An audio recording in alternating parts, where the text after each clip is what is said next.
When the earth became so narrow, although it was so broad, their hearts were hurt and they engaged in tawbah. Allah has accepted their tawbah and they are forgiven. یعنی کہ قرآن میں اللہ تعالیٰ نے ان کی توبہ قبول فرمائی اور ان کا نام کلیئر کیا، اور سارے اصحاب کو جب یہ بات پتہ چلی تو سارے ان کو مبارک دینے کے لیے پہنچے. ان کو ظاہری بات ہے مسئلہ صرف دین کا ہی تھا. یہ ہوتی ہے دین کی وجہ سے محبت اور دین کی وجہ سے نفرت، اور ان کو گلے لگایا. لیکن حضرت کعب بن مالک اور باقی صاحب نے کہا کہ جب تک ہم جب حضور صلی اللہ علیہ وسلم کے زبان مبارک سے خود نہیں سن لیں گے اس وقت تک ہمیں یقین نہیں آئے گا. الحمدللہ رب العالمین، الصلاۃ والسلام علی رسول الکریم، اما بعد فاعوذ باللہ من الشیطان الرجیم، بسم اللہ الرحمن الرحیم. تبوک سے واپسی پہ جو معاملات تھے وہ ہم نے ڈسکس کیے تھے، اور اس کے بعد 3 لوگوں کا ذکر ہم نے کیا تھا کہ یہ لوگ 3 بغیر کسی جینوئن ایکسکیوز کے پیچھے رہ گئے تھے. ان کے ساتھ کیا ہوا، اللہ تعالیٰ ان کا کیسا امتحان لیا. مجھے اور آپ کو شکریہ ادا کرنا چاہیے کہ اللہ تعالیٰ آج مجھے اور آپ پہ کوئی فرض چھوڑنے پہ ایسا امتحان نہیں لیتے، ورنہ ہم اس دنیا میں سروائیو کرنے کے قابل ہی نہ رہیں. اللہ تعالیٰ نے نبی کریم صلی اللہ علیہ وسلم کو بتا دیا تھا کہ کچھ ایسے لوگ ہیں جو آپ کو جا کے واپس آ کے ایکسکیوزز پیش کریں گے، آپ ان کے ایکسکیوزز مت لیجیے گا. جیسے کہ لاسٹ ٹائم ہم نے پڑھا بھی تھا، قرآن کی آیت تھی، کوئی ایکسکیوز اب ایکسیپٹ نہیں کیا جائے گا. اور یہ زیادہ تر وہ لوگ ہیں جو منافقین ہیں، جو ایکسکیوزز پیش کریں گے. مدینہ کے اندر بھی رہتے تھے اور باہر بھی جو منافقین رہتے تھے. لیکن 3 لوگ جو تھے وہ جینوئن لوگ تھے، اور یہ حضور صلی اللہ علیہ وسلم کے بڑے گہری دوست اور صحابہ بھی تھے. لیکن انفارچونیٹلی یہ مس کر گئے اس کیمپین میں جانے سے وداؤٹ اینی جینوئن ایکسکیوز. اب ان کے ساتھ کیا معاملہ ہوا، یہ منافقین میں سے بالکل نہیں تھے، یہ جینوئن صحابہ تھے، جینوئن اللہ سے ڈرنے والے لوگ تھے. لیکن آج میں اور آپ جیسے کئی دفعہ فرض اللہ سے اگر اخلاص کی نیت بھی ہو، کئی دفعہ چھٹ جاتی ہے کوئی چیز وداؤٹ اینی ایکسکیوز اور ریزن. تو یہ کوئی انہونی بات نہیں ہے، اس وقت بھی ایسا ہو سکتا تھا. تو اللہ تعالیٰ نے ویسے بھی مثال قائم کرنی تھی کہ اگر ایسا معاملہ ہو جائے تو کیا کرنا ہے. اب یہ 3 اصحاب جن کا نام تھا ہلال ابن امیہ رحیم اللہ، کعب ابن مالک رحیم اللہ. اب یہ نام ہم نے سنے ہوئے ہیں، مجھے کعب ابن مالک کا بڑا نام آتا ہے. مرارہ ابن ہلال ابن امیہ رضی اللہ تعالیٰ عنہ، کعب ابن مالک رضی اللہ تعالیٰ عنہ، اور مرارہ ابن ربیع رضی اللہ تعالیٰ عنہ. حضور صلی اللہ علیہ وسلم حضرت کعب ابن مالک سے جب ملاقات ہوئی تو پوچھا کہ آپ کدھر سے، تبوک میں کیوں نہیں تھے؟ تو انہوں نے کہا یا رسول اللہ، ایک طریقہ تو یہ کہ میں آپ کو خوش کرنے کے لیے کچھ بھی بول دوں، کہ میں وہ ایکسکیوز پیش کر دوں، لیکن مجھے پتہ ہے کہ آپ کو اللہ تعالیٰ ہر چیز انفارم کر دیتا ہے، اس لیے میں آپ سے جھوٹ بول ہی نہیں سکتا. تو سیدھی سی بات ہے، میرے پاس کوئی ایکسکیوز نہیں ہے، کوئی شرعی عذر نہیں ہے، اس لیے میں آپ سے سچ بات کروں گا. اور سچ بات یہی ہے کہ میرے پاس کوئی شرعی عذر نہیں. اسی طرح نبی کریم صلی اللہ علیہ وسلم جب حضرت ہلال ابن امیہ سے ملے انہوں نے بھی یہی بات کی، اور اسی طرح حضرت مرارہ ابن ربیع سے بھی جب ملے انہوں نے بھی یہی بات کی. اب حضور صلی اللہ علیہ وسلم نے کیا فرمایا کہ یہاں سے چلے جاؤ، اور جب تک اللہ تعالیٰ آپ لوگوں کا نام کلیئر نہیں کرتا میرے سامنے مت آنا. اللہ ول ڈیسائیڈ یور کنڈیشن نو. اب آپ یہ دیکھیں یہ کتنا مشکل کام ہے کہ اللہ کے نبی یہ بات کہہ رہے ہیں. ادھر آپ سے سوشل بائیکاٹ دنیا میں کوئی کر دے تو ویسے انسان سے برداشت نہیں ہوتا، یہاں اللہ کے نبی یہ بات کہہ رہے ہیں کہ یہاں سے چلے جائیں، اور دوبارہ بھی مجھے اس وقت تک آپ نے I'll not talk to you until Allah clarifies your name. اچھا، اب ان تینوں کے ساتھ ایک سوشل بائیکاٹ سٹارٹ ہوا، اور سوشل بائیکاٹ میں کیا ہوا کہ ہر ایک نے ان سے بات کرنا چھوڑ دی. اور انٹل اور every one was waiting for clarification, اور کلیریفیکیشن جو ہے وہ کوئی جلدی نہیں آئی، سے بڑا ٹائم لگا۔ اس کے بعد ایک پوائنٹ آیا کہ سلام کرنا بھی لوگوں نے چھوڑ دیا۔ حضور صلی اللہ علیہ وسلم کو جب یہ سلام کیا کرتے تھے مسجد میں اگر نماز کے لیے جاتے تھے تو نبی کریم صلی اللہ علیہ وسلم نے چہرہ مبارک پھیر لیا کرتے تھے۔ یہ آسان کنڈیشن نہیں تھی ان صحابہ کے لیے، بڑی تکلیف دہ بات تھی، اور صرف اس چیز کے اوپر کہ اللہ تعالیٰ کا جو فرض عین ہے اس کے پیچھے آپ جو اللہ نے فرض فرمایا اس پہ آپ کیوں نہیں گئے؟ آج اگر میرا اور آپ کے اوپر یہ سچویشن لاگو ہو جائے کہ ہم فرض عین کے بعد ہمارے ساتھ یہ معاملات ہوں گے، یعنی کہ جیسے نماز ہے یا روزہ ہے یا زکوٰۃ ہے، تو پھر میرا اور آپ کا کیا بنے گا؟ ہم سے اگر سوشل بائیک آؤٹ ہونا شروع ہو جائے تو پھر ہمارا کیا بنے گا؟ یا اگر ہم اس سوسائٹی میں موجود ہوتے اس ایمان کے ساتھ جو آج ہمارا ہے تو ہمارے حالات بہت ہی پتلے ہوتے، اللہ معاف فرمائے۔ اس کے بعد اب صرف ایک ہی راستہ تھا، کیونکہ اللہ تعالیٰ نے منع کر دیا تھا کہ ایکسکیوزز آپ نے کسی کے نہیں سننے۔ اب ایک ہی راستہ تھا کہ کلیریفیکیشن اللہ ہی کی طرف سے ہے۔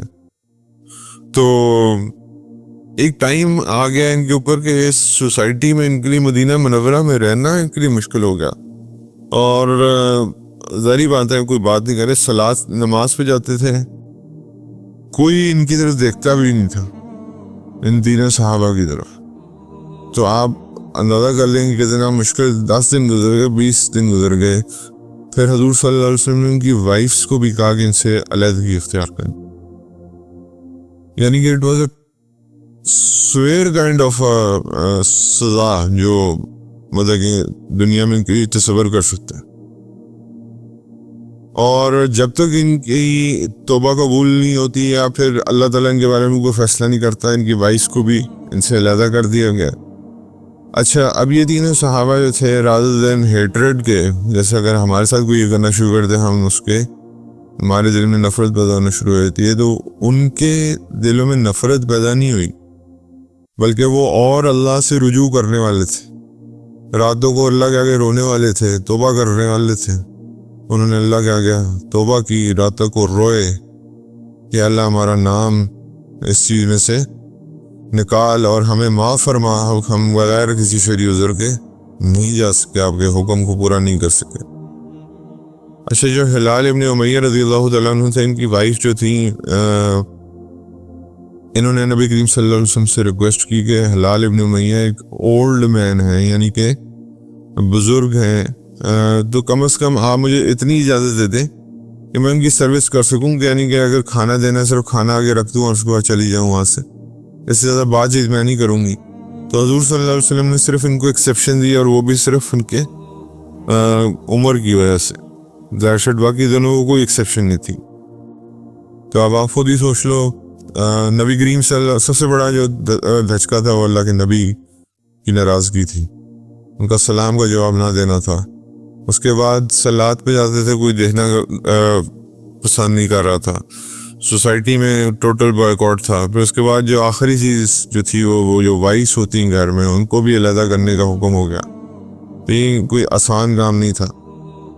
تو یہ بیسیکلی اللہ تعالیٰ نے یہ مثال قائم کرنی تھی کہ اگر میرے فرائض میں سے کسی چیزوں کو تم آگے پیچھے کرو گے تو یہ ہے سزا اس چیز کی، دنیا میں ہی اللہ دکھا دیتے، اور یہ مجھے اور آپ کو اللہ دکھا رہے ہیں، یہ میرا اور آپ کے لیے ہے سیکھنے کے لیے، کہ اگر ہم فرائض کو ہلکا لیتے ہیں اللہ کے تو پھر ہمارا یہ حال ہوگا۔ دنیا میں جو اب شاید نہ ہو، لیکن آخرت میں پھر اللہ معاف فرمائے، اللہ تعالیٰ رحم کی نظر سے بھی معاذ اللہ نہیں دیکھے گا، اللہ تعالیٰ میں بچائے اس وقت سے۔ اس کے بعد زمین تنگ ہونا شروع ہو گئی اب ان پہ، اور یقین مانے کہ ان اصحاب کے لیے مدینہ منورہ میں زندہ رہنا مشکل ہو گیا۔ پھر اللہ تعالیٰ نے کرم فرمایا اور حضور صلی اللہ علیہ وسلم اپنے حجرہ مبارک سے باہر نکلے، اور وہ خوش تھے، اور جبرائیل علیہ السلام یہ آیات لے کے اترے، جس میں سورہ نمبر 9 118 نمبر آیت ہے، کے verses clarified the names of these three particular who stayed behind in the battle of Tabuk and have been forgiven by Allah after what have happened. When the earth became so narrow, although it was so broad, their hearts were hurt and they engaged in tawbah. Allah has accepted their tawbah and they are forgiven. یعنی کہ قرآن میں اللہ تعالیٰ نے ان کی توبہ قبول فرمائی اور ان کا نام کلیئر کیا، اور سارے اصحاب کو جب یہ بات پتہ چلی تو وہ سارے ان کو مبارک دینے کے لیے پہنچے. ان کو ظاہری بات ہے مسئلہ صرف دین کا ہی تھا. یہ ہوتی ہے دین کی وجہ سے محبت اور دین کی وجہ سے نفرت، اور ان کو گلے لگایا. لیکن حضرت کعب بن مالک اور باقی صاحب نے کہا کہ جب تک ہم جب حضور صلی اللہ علیہ وسلم کے زبان مبارک سے خود نہیں سن لیں گے اس وقت تک ہمیں یقین نہیں آئے گا. حضور آئے، حضور صلی اللہ علیہ وسلم نے فرمایا کہ آپ کے بارے میں یہ کلیریفیکیشن ہے، آپ کو اب کوئی بائیکاٹ آپ کے ساتھ نہیں ہے. تو اب آپ ان صحابہ کا تقویٰ دیکھیں. انہوں نے کہا کہ یا رسول اللہ یہ آپ خود کہہ رہے ہیں یا اللہ کی طرف سے ہے؟ تو حضور نے پھر وہ آیت پڑھی، یہ سورہ 9 کی آیت نمبر 118 جو ہے. تو پھر ان کو تسلی، اور اس کے بعد جو ہے وہ بہت خوش ہو گئے. اور الحمدللہ 50 دن کا یہ آزمائشی پیریڈ تھا، یعنی کہ آلموسٹ آپ کہہ لو 2 مہینے کا بائیکاٹ، جس میں اگنورنس ان کو سہنی پڑی. اور ٹاپ آف دا لسٹ جو چیز ان کو ہرٹ کرتی ہوگی آئی ایم شیور وہ حضور صلی اللہ علیہ وسلم کا ان سے بے رخی کا جو تھی وہ ان کو سب سے زیادہ ہرٹ کرتی ہوگی. باقی شاید نہ کرتا ہو اتنا. تو لیکن اب جب بھی آپ آیت نمبر سورہ نمبر 9 میں آیت نمبر 118 پڑھیں گے تو یہ 3 صحابہ کا ذکر جو ہے قیامت تک، اس میں نام تو نہیں ہے لیکن یہ ہمیشہ ان کی توبہ کی قبولیت کا ذکر رہے گا تا حیات. اللہ تعالیٰ نے ان کی پھر پتہ نہیں دیکھ لو کیسی توبہ کی کہ اللہ تعالیٰ نے قرآن میں ان کی توبہ شامل فرما دی. اللہ اکبر. اسی طرح آج مجھ پہ اور آپ پہ خدا نہ خواستہ کوئی فالس ایکوزیشن لگا دے یا ایلیگیشن لگا دے، اس کو کون کلیئر کرے گا؟ آج تو وہی کا سلسلہ نہیں ہے، لیکن اللہ تعالیٰ ہی اس کو کلیئر کرتے ہیں. اللہ تعالیٰ ہی کچھ سچ ہے جو سامنے لاتے ہیں. اللہ تعالیٰ ہی اپنے محض اپنے کرم سے ہمارے ناموں کے آگے جو کوئی دھبا لگا دیتا ہے اس کو اللہ ہی صاف کرتے ہیں. اور اگر کل کو خدا نہ خواستہ نہ صاف ہو تو پھر وہ قیامت کے روز تو اللہ تعالیٰ نے اس کا معاملہ کرنا ہی کرنا ہے. تبھی تو کہا ہے کہ بہتان لگانا ایک عظیم تر گناہ ہے، اور یہ 7 طباق ان گناہوں میں سے گناہ ہے. اس لیے کسی پہ بات کرتے ہوئے، بہتان لگاتے ہوئے 100 دفعہ سوچنا چاہیے انسان کو. اور اس کے بارے میں یہ بھی ہے کہ اگر آپ ثابت نہ کر سکیں تو اس کی بھی سزا ہے. تو اس کے بعد جی جب حضور صلی اللہ علیہ وسلم تشریف لے آئے واپس تبوک سے، یہ واقعہ ہوا پہلے، اور اس کے بعد پھر کچھ لوگ طائف سے نبی کریم صلی اللہ علیہ وسلم کے پاس 6 لوگوں کا گروپ آیا اور انہوں نے نبی کریم صلی اللہ علیہ وسلم کے سامنے حاضری دی. امیجن کریں یہ وہی لوگ ہیں جنہوں نے حضور کو اپنی زندگی میں کتنی دفعہ ہارم کیا، 2 دفعہ ہارم کیا. پہلا جب نبوت کے شروع میں تھا، اور پھر اس کے بعد حنین میں بھی آپ کو پتہ ہے کافی نقصان پہنچانے کی کوشش کی، اور 2 دفعہ ان کے بارے میں نبی کریم صلی اللہ علیہ وسلم کو کہا گیا کہ ان کے بارے میں بد دعا کریں. حضور نے نہیں کی. اب یہ 6 لوگ عبد یلیل ابن عمر یعنی کہ وہی بندہ جس نے حضور صلی اللہ علیہ وسلم کے پیچھے لڑکے لگائے تھے پتھر مارنے کے لیے، وہی بندہ جس نے حنین میں جنگ لڑی تھی حضور کے خلاف، وہی اب اس گروپ کو لیڈ کر کے مدینہ منورہ آیا. حضرت مغیرہ ابن شعبہ رضی اللہ تعالیٰ عنہ نے ان کو دیکھا تو انہوں نے حضرت ابوبکر رضی اللہ تعالیٰ عنہ کو بتایا. حضرت ابوبکر نے جا کے فوراً نبی کریم صلی اللہ علیہ وسلم کو بتایا کہ یہ 6 لوگ آ رہے ہیں. تو حضور صلی اللہ علیہ وسلم کو خوشی ہوئی ہے کیونکہ حضور صلی اللہ علیہ وسلم کو محسوس ہو گیا تھا کہ ان کا مقصد کیا ہے آنے کا، اور حضور نے ان کو اپنا پرسنل گیسٹ بنایا. ایک چیز مجھے اور آپ کو یہاں سے سوچنی چاہیے، انہوں نے نبی کریم صلی اللہ علیہ وسلم کے ساتھ کیا کیا تھا، اور اب حضور پوری پاور میں تھے عرب کے، دنیاوی طور پہ بھی، دینی طور پہ مطلب اللہ کی مدد اچھی تھی، لیکن دنیاوی طور پہ بھی اب پوری پاور میں تھے. حضور چاہتے تو اپنا بدلہ اس وقت بھی لے سکتے تھے اور اس وقت بھی لے سکتے تھے.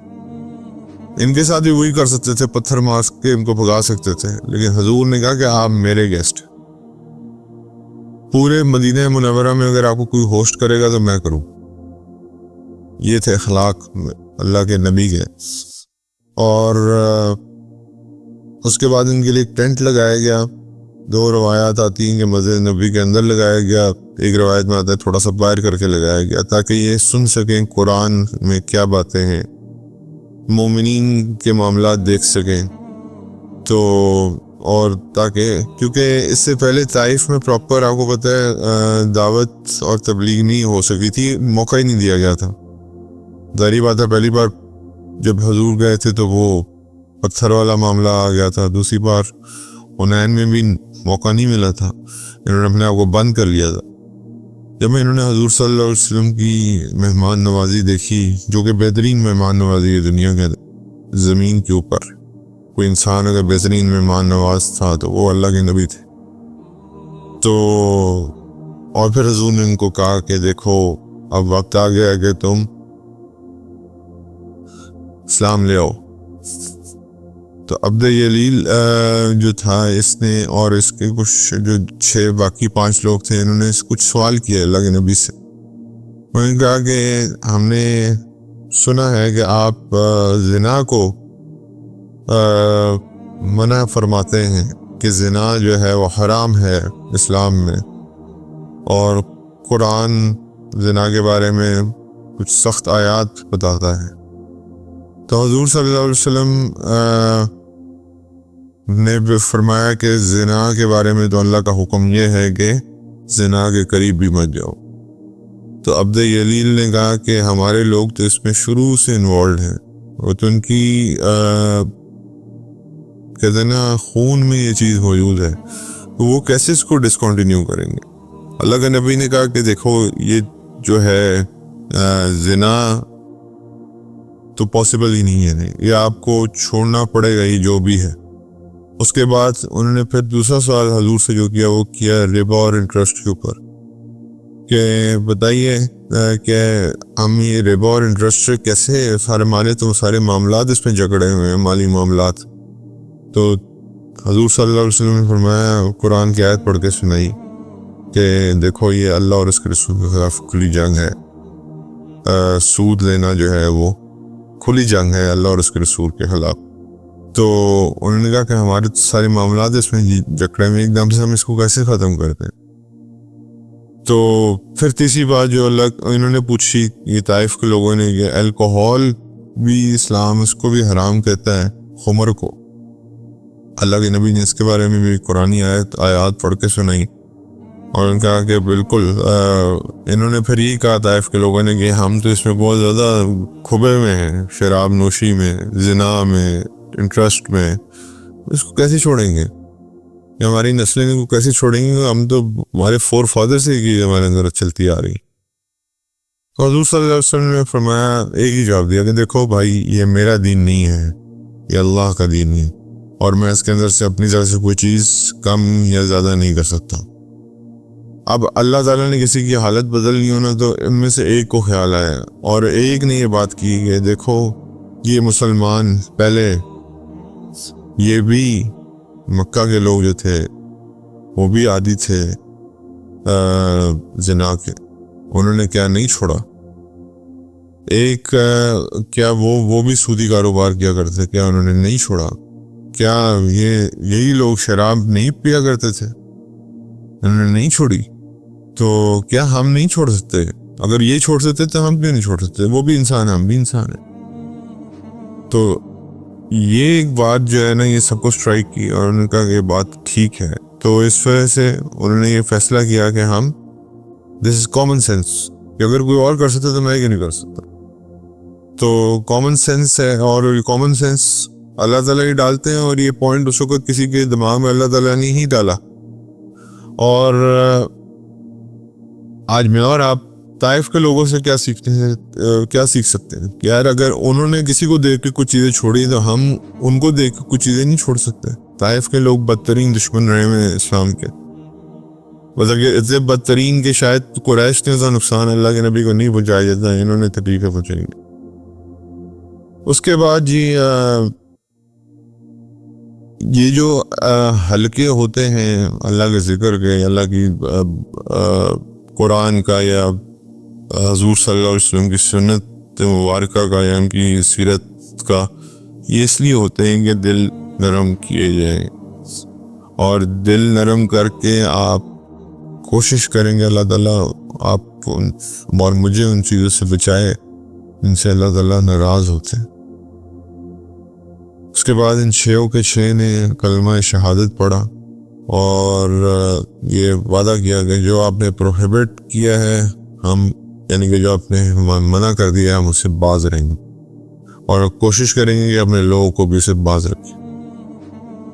اس کے بعد یہ وہی والی بات ہے کہ میرے بھائی وہی حدیث کہ اگر آپ نے اسپرچویلٹی میں اوپر جانا ہے تو اپنے سے اوپر والے کو دیکھیں، اور اگر دنیا میں کامیاب رہنا ہے تو مٹیریل ویلتھ میں سے اپنے سے نیچے والے کو دیکھیں، پھر آپ سکون میں رہیں گے۔ جس کی 1 ٹانگ ہے وہ اس کو دیکھے، جس کی 2 ٹانگیں نہیں ہیں پھر اس کو اللہ تعالیٰ کی دی ہوئی نعمت کو اپریشیٹ کرے گا۔ اگر میں اپنے سے اوپر والے کو ہی دیکھتا رہوں گا دنیاوی مٹیریل میں، تو میں کبھی اپنے آپ کو اللہ تعالیٰ کی نعمتوں کو اپریشیٹ نہیں کر سکوں گا۔ اور ویئر ایز اسپرچویلٹی میں اگر میں نے بہتری کرنی ہے تو میں اپنے سے اوپر والے کو دیکھوں۔ اللہ کے نبی کی بڑی کلیئر حدیث ہے کہ اگر آخرت میں کامیابی چاہتے ہو تو دین میں اپنے سے اوپر والے کو دیکھو، اور اگر دنیا میں کامیابی چاہتے تو اپنے سے نیچے والے کو دیکھو، انشاءاللہ اللہ تعالیٰ تمہیں اطمینان دے گا۔ اس کے بعد یہ لوگ اپنے پاس انہوں نے واپس جانے کا ارادہ کیا، لیکن ایک اور ریکویسٹ عبد یلیل ابن عمر نے حضور سے کی کہ ان کے ریجن میں، طائف کے ریجن میں ایک بہت بڑا بت تھا، اللات، جیسے عزا تھا ان کے پاس اللات تھا۔ تو حضور سے انہوں نے کہا کہ 3 سال تک آپ اس کو ڈسٹروائے نہ کریں، کیونکہ لوگ ابھی بھی اس کی عبادت کرتے ہیں۔ تو اللہ کے نبی نے کہا نہیں، ایسا نہیں ہو سکتا۔ تو انہوں نے کہا کہ چلیں پھر 1 سال، انہوں نے کہا کہ نہیں 1 سال بھی نہیں، انہوں نے پھر کہا 1 مہینہ، انہوں نے کہا اللہ کے نبی نے اس پہ بھی انکار کیا، کیونکہ بت والی بات وہی آپ کو بتایا تھا اس دن بھی کہ بت شکن ہے، مسلمان بت فروش نہیں ہے، ٹھیک ہے۔ تو اللہ کے نبی نے تو ہمیں یہی سکھایا۔ تو حضور صلی اللہ علیہ وسلم پھر انہوں نے کہا کہ آپ پھر ایسا کریں گے، ہمیں اس سے معذرت دے دیں، کسی اور گروپ کو بھیجیں جو آئے اور اس کو توڑ دیں، اللہ کو، کوئی جو ان کا بت تھا۔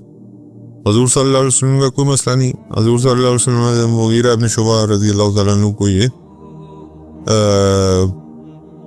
ڈیوٹی دی کہ آپ جائیں کچھ لوگوں کے ہمراہ اور اس بت کو توڑ دیں۔ اچھا، اب اس میں ایک ہسٹری کی بکس میں ایک سٹوری چھوٹی سی آتی ہے۔ حضرت مغیرہ ابن شعبہ بیسیکلی طبیعتاً وہ کہتے ہیں نا مزاحیہ انسان تھے، ایک مزاح رکھتے تھے، لائٹ رکھتے تھے موڈ کو۔ تو حضرت مغیرہ ابن شعبہ جب یہ گئے اس معاملے میں تو ان کے ساتھ کچھ لوگ تھے۔ اب جب انہوں نے وہ اٹھایا نا اس کو توڑنے کے لیے، کیا کہتے ہیں، ایکس اٹھائی، کلہاڑا، تو لوگ جو طائف کی تیزاری بات ہے ان کے نسلوں سے بت پرستی چلتی آ رہی تھی، ان کا کہ یہ جیسے ہی اب اس بت کو مارنے کی کوشش کریں گے تو یہ خود مر جائیں گے۔ حضرت مغیرہ ابن شعبہ نے کیا کہ انہوں نے بت کو ایکس ماری اور خود گر گئے نیچے جان کے۔ تو لوگوں نے کہا دیکھا ہم نے تو پہلے ہی کہا تھا کہ یہ تو مر جائیں گے۔ تو حضرت مغیرہ ابن شعبہ اٹھے اور ہنسے اور کہا کہ دیکھیں یہ میں کیا بگاڑ سکتا، یہ پتھر کا ہے، یہ تو میں تم لوگوں کی باتیں سنی تو میں کہا تم لوگوں کو خوش کر دوں تھوڑا سا کہ تمہارے رب میں کوئی طاقت ہے، لیکن اصل میں اس میں کوئی طاقت نہیں، ساری طاقت تو اللہ تعالیٰ کے پاس۔ اور جو اصل جو کل کائنات کا مالک ہے اور اسی کی طرف سب کو عبادت کی رغبت اختیار کرنی چاہیے، تو اللہ تعالیٰ ہی خالق ہے، یہ پتھر مجھے کیا ہارم کر سکتا تھا۔ خیر اس کو توڑا گیا اور ڈسٹرائے کر دیا گیا، اور اس پرٹیکولر ریجن میں بھی، طائف میں بھی ختم ہو گیا۔ شرک اللہ کی مدد سے. اب آپ اسلام جو ہے وہ ماشاءاللہ جیسے پھیلنا شروع ہوا ہے، اس کے بعد اس کی سپیڈ جو تھی وہ اتنی زیادہ ہو گئی کہ آپ اندازہ کرو کہ 9th year of ہجرہ میں ٹوٹل مدینہ منورہ میں 70 ڈیلیگیشن آئے ہیں ٹوٹل، مطلب کہ جتنا ٹائم اللہ کے نبی نے وہاں گزارا ہے. 9th year of ہجرہ میں 20 ایک روایت میں تھا اور ایک روایت میں تھا 50، یعنی کہ 9th year of ہجرہ میں میکسیمم ڈیلیگیشنز آئے. ڈیلیگیشنز کا کام کیا تھا؟ یا تو وہ آ کے اسلام ایکسیپٹ کر رہے تھے، یا وہ آ کے اسلام ایکسیپٹ کیا ہوا تھا آ کے پلیجز دے رہے تھے، اور یا پھر آ کے اسلام کو سیکھ رہے تھے تاکہ وہ اپنے ریجنز میں جا کے اسلام کو پھیلا سکیں. ڈیلیگیشنز بہت بڑے بڑے بھی تھے، اور ڈیلیگیشن میں اتنے چھوٹے ڈیلیگیشن بھی تھے کہ ایک بندہ بھی تھا بیچ. تو اس کو 9th year کو ہجرہ of delegation month of year of delegation بھی کہا جاتا ہے. اس دن یہ وفود کا سال تھا، ایئر آف ڈیلیگیشن تھا، کیونکہ اس میں بہت سارے ڈیلیگیشن آئے. 9th ہجرہ میں پھر کچھ اور معاملات. آپ کو پتہ ہے کہ پچھلی جو انتقال حضور کی فیملی میں ہوا تھا، حضرت زینب رضی اللہ تعالیٰ عنہ کا ہوا تھا، جو بیٹی تھیں. آپ کو بتایا تھا قریش نے ان کے ساتھ ہجرت کے وقت یہ اپنے اونٹ سے ان کو کھینچ کے نیچے گرایا تھا، جس کی وجہ سے ان کا حمل ضائع ہوا تھا، پریگننسی ضائع ہوئی تھی، مسکیریج ہو گیا تھا، اسی کی وجہ سے بیمار ہو کے فوت ہوئی تھی. یہ 8th ہجری میں ہوا تھا، اور 9th ہجری میں حضرت ام کلثوم فوت ہو. اب حضور صلی اللہ علیہ وسلم کی فیملی ممبرز میں سے کون رہ گیا خالی؟ حضرت فاطمہ الزہرا رضی اللہ تعالیٰ عنہا. بس ختم ہو گئی. باقی ساری فیملی اللہ کے نبی کی جو بچے تھے they all died. اور حضرت فاطمہ الزہرا رضی اللہ تعالیٰ عنہا، حضرت علی رضی اللہ تعالیٰ عنہ، اور حسن اور حسین رضی اللہ تعالیٰ عنہما، یہ تھے جو حضور کے ساتھ سکت بس رہ گئے. اور باقی سب حضور کی جو فیملی تھی وہ اللہ کو پیاری ہو گئی. اللہ نے بڑا آزمایا. اور اس کے بعد جی ام کلثوم آپ کو پتہ ہے کہ کن کی وائف تھی؟ حضرت عثمان کی. حضرت رقیہ جو تھی وہ بدر کے بعد جب انتقال ہوا تھا اس وقت حضور نے ام کلثوم رضی اللہ تعالیٰ عنہ کو حضرت عثمان کے عقد میں دیا تھا. اور جب حضرت ام کلثوم کا انتقال ہوا تو حضور نے فرمایا عثمان اگر میری ایک اور بیٹی ہوتی میں اس کو بھی آپ کے نکاح میں دے دیتا. تو what a powerful son-in-law he was, what a great friend اور what a great family member. حضرت عثمان کی شان اپنی جگہ. اور اس کے بعد ایک اور ڈیتھ جو 9th ہجری میں کئی روایات میں آتا ہے کہ 8th میں بھی ہوئی یا 8th میں ہوئی ہے، لیکن زیادہ روایات 9th میں ہی آتی ہیں، واللہ اعلم. خیر، حضور صلی اللہ علیہ وسلم اٹھے اور صحابہ کو کہا کہ اٹھو اور صلاۃ الجنازہ پڑھو upon your brother who died in حبشہ. صحابہ نے پوچھا کہ وہ حبشہ میں کون انتقال کر گیا؟ ان کا النجاشی. حضور نے فرمایا. تو حضور نے مدینہ منورہ میں حضرت نجاشی رحیم اللہ کی صلاۃ الجنازہ پڑھائی، اور یہیں سے صلاۃ الغائب جس کو ہم غائبان نماز جنازہ کہتے ہیں، یہ پہلی بار پڑھائی گئی اسلام کے اندر. تو یہ 9 ذی الحج یا 10 ذی الحج کو 8 ذی الحج کو دونوں روایات ہیں، لیکن زیادہ جو نریشنز ہیں وہ 9th کی ہیں. تو یہ 2 میجر انتقال جو ہے یہ ہوئے. اور اسی سال وہ بھی مرا تھا منافق اعظم جو تھا، میں نے آپ کو لاسٹ ٹائم بتایا تھا. اور اب اینڈ میں حضرت ابوبکر رضی اللہ تعالیٰ عنہ کو حضور صلی اللہ علیہ وسلم نے تیار کیا کہ اب آپ حج کو لیڈ کریں، امیر حج بنایا اور مسلمانوں کو حج پہ لے کے جائیں. حضور خود کیوں نہیں گئے؟ Question arises. مکہ میں کچھ لوگ ابھی بھی مشرکین تھے. آپ کو پتہ حضور نے 4-5 ماہ دیے ہوئے تھے ان کو، گریس پیریڈ دیا ہوا تھا 4 ماہ کا. تو وہ کیا کرتے تھے، ان کے اندر ابھی بھی کچھ لاغو باتیں موجود تھیں، یعنی کہ اگر ان کی کوئی بات پوری ہو جاتی تھی تو وہ کیا کرتے تھے، برہنہ آگے طواف کیا کرتے تھے کس کا، خانہ کعبہ کا۔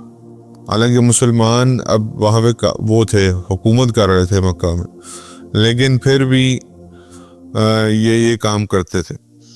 اس کے بعد یہ اگر یہ کوئی چیز کرانا چاہتے تھے تو اللہ معاف کرے ان کا یہ عقیدہ بنا ہوا تھا کہ اگر ہم برہنہ طواف کریں گے خانہ کعبہ کا تو ہمارا یہ کام ہو جائے گا، یعنی کہ اگر کوئی کام ہو جاتا تھا تو پھر بھی یہ کرتے تھے، اور اگر کوئی کام کرانا چاہتے تو پھر بھی یہ کرتے تھے۔ اور یہ اس میں یاد رکھیں دونوں مرد اور عورتیں برہنہ، تو اللہ کے نبی کے لیے بالکل برداشت کے قابل نہیں تھا۔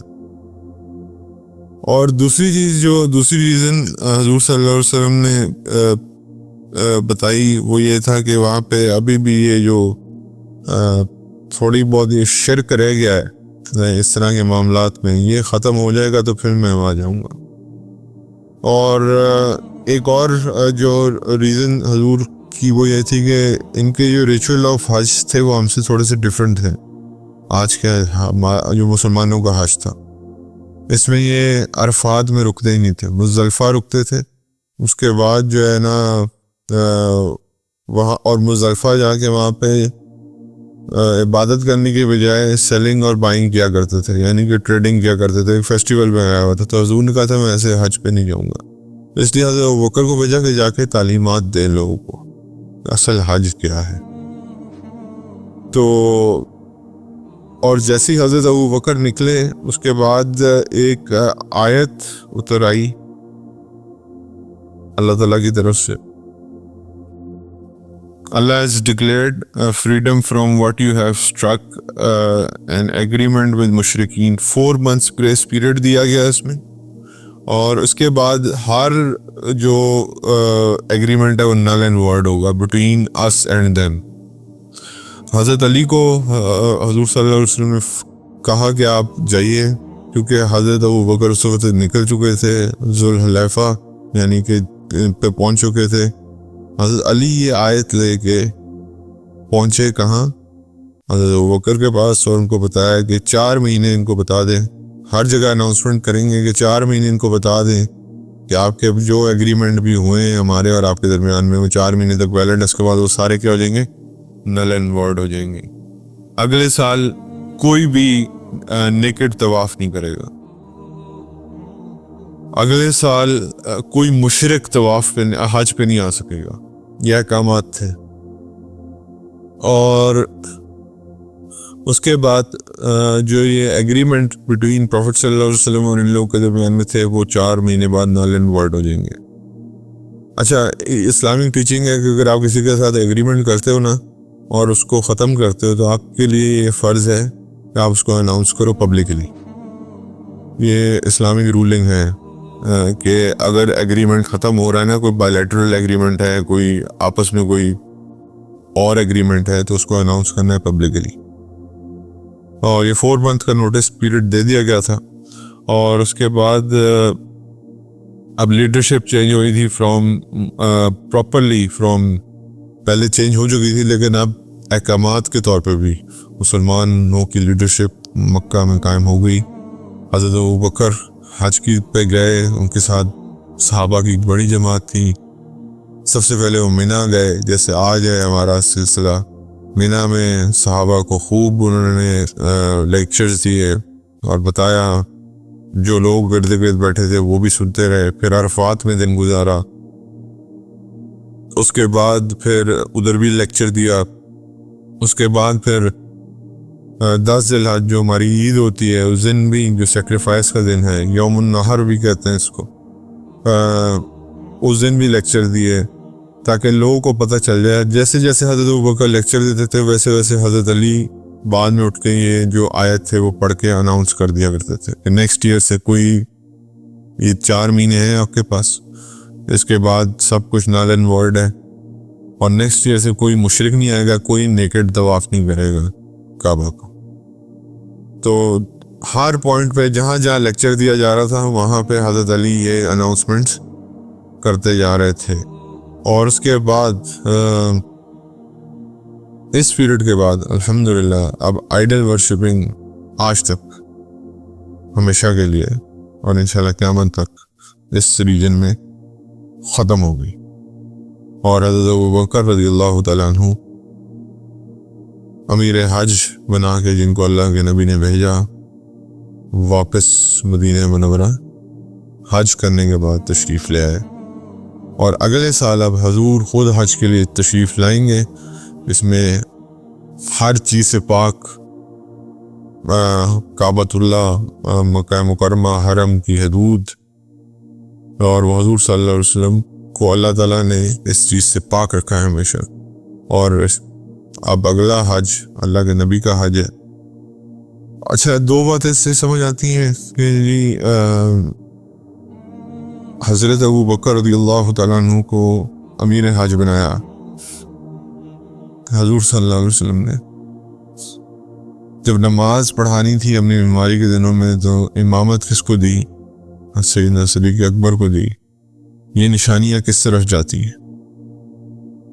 حضور صلی اللہ علیہ وسلم تیار کر رہے تھے سیدنا ابوبکر کو ایک بڑے کوز کے لیے کہ اب میرا ٹائم قریب ہے، اب آپ جاری پکڑیں مسلمانوں کی امامت کے لیے. دیکھیں، بتانا ضروری نہیں ہوتا، اشارہ کافی ہوتا ہے. اب حضرت عمر کہتے ہیں کہ جب میں نماز کے لیے کھڑا ہوا، حضرت ابوبکر مل نہیں رہے تھے، تو میں کانوں تک ہاتھ لے کے جاتا تھا، مجھے آواز آئی جاتی تھی لا نہیں.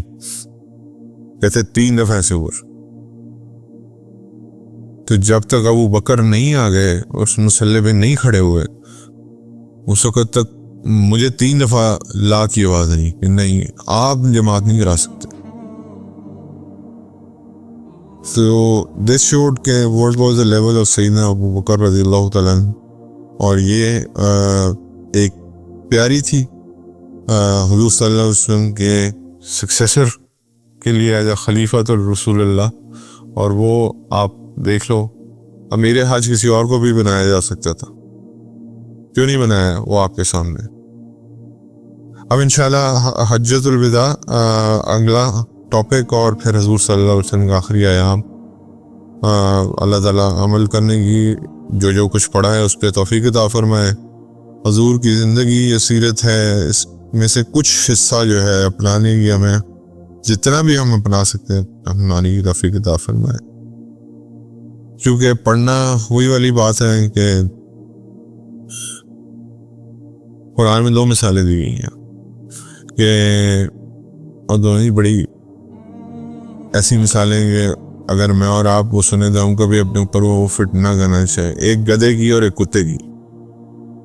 جو انسان علم حاصل کر کے اس کو پریکٹس نہیں کرتا، اللہ تعالیٰ نے اس کو گدھے سے تشبیہ دی ہے کہ اس کے اوپر کتابیں لاد دی گئی. اور دوسرا اللہ نے اس کو تشبیہ دی ہے کتے سے کہ وہ ہڑبڑاتا رہتا ہے، صرف بولتا رہتا ہے، کرتا کچھ نہیں. اس لیے اللہ تعالیٰ ہمیں علم پہ عمل نصیب فرمائے. کچھ حدیث سے مبارکہ رسول اللہ صلی اللہ علیہ وسلم نے فرمایا، قیامت کے دن اللہ کے نزدیک سب سے زیادہ بدترین نام اس کا ہوگا جو اپنا نام مالک الملک شہنشاہ رکھے. شہنشاہ نام جو ہے یہ سخت ناپسندیدہ ہے، بدترین نام ہے، کیونکہ یہ صرف اللہ کو سوٹ کرتا ہے.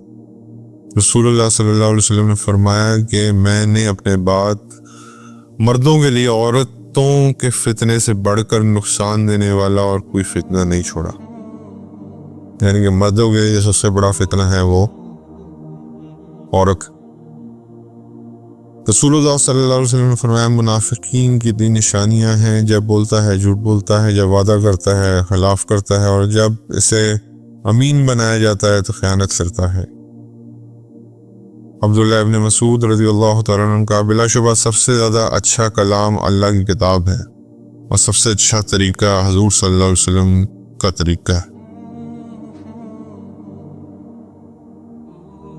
نبی کریم صلی اللہ علیہ وسلم نے فرمایا، آسانی پیدا کرو، تنگی نہ پیدا کرو، لوگوں کو تسلی دو اور تشفی دو، نفرت نہ دلاؤ، یعنی کوئی جوڑو توڑو نہیں. نبی کریم صلی اللہ علیہ وسلم نے فرمایا، مومن کو ایک سوراخ سے دوبارہ ڈنگ نہیں لگ سکتا. یعنی کہ اگر آپ کو ایک جگہ سے دھوکہ ہو گیا ہے تو آپ دوبارہ اگر اس کے بجا کے کرتے ہیں تو پھر آپ you have to blame yourself, کسی اور کو آپ بلیم نہیں کر سکتے نا, آپ نے خود ہی یہ کام کیا ہے.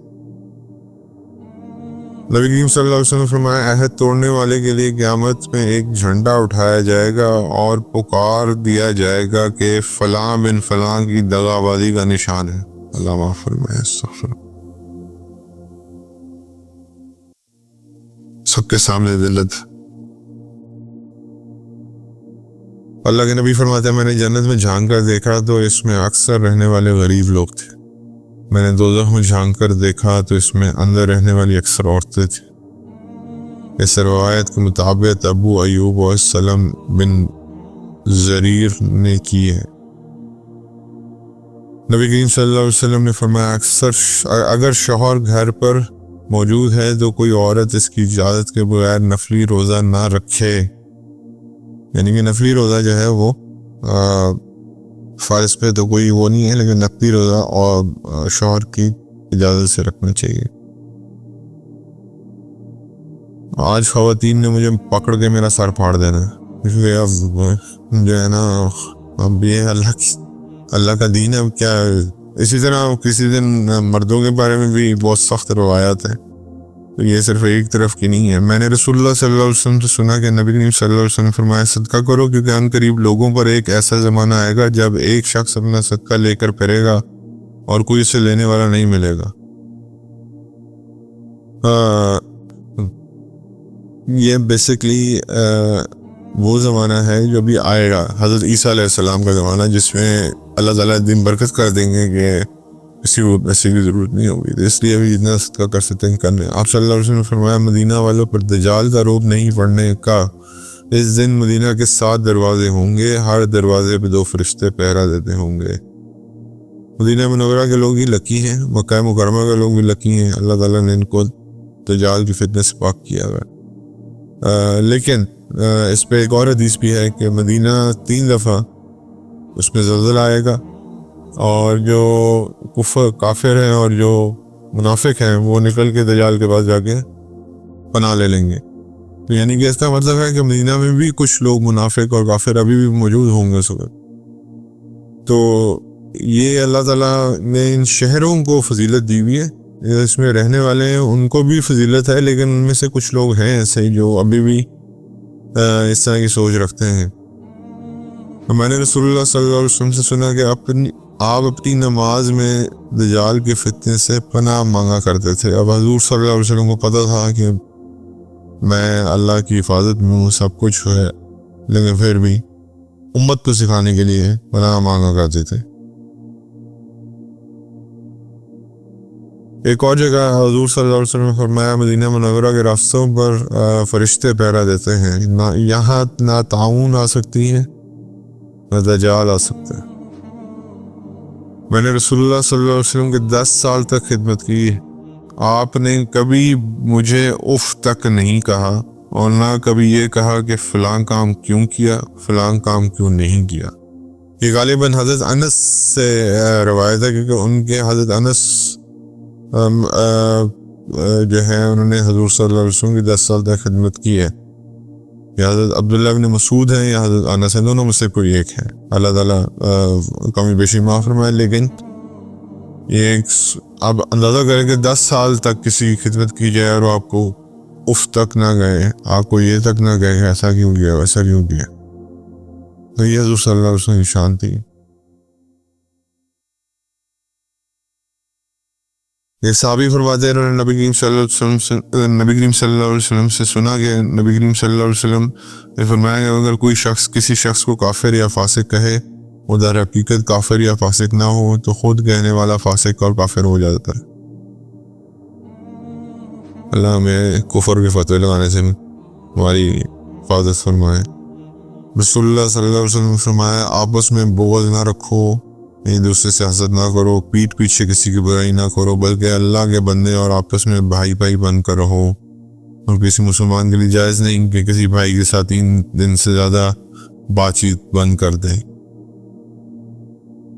نبی کریم صلی اللہ علیہ وسلم کو اسی طرح کھل کر کبھی ہنستے نہیں دیکھا.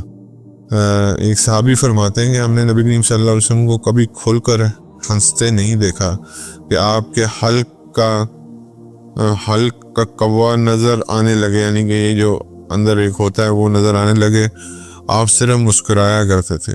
حضور صلی اللہ علیہ وسلم کے دندان مبارک بس ہلکے سے نظر آتے تھے، کبھی کھل کے کہکا مار کے اللہ کے نبی نہیں ہنستے تھے، تو مسکراتے ہر وقت چہرے پہ ایک اسمائل رہتی تھی۔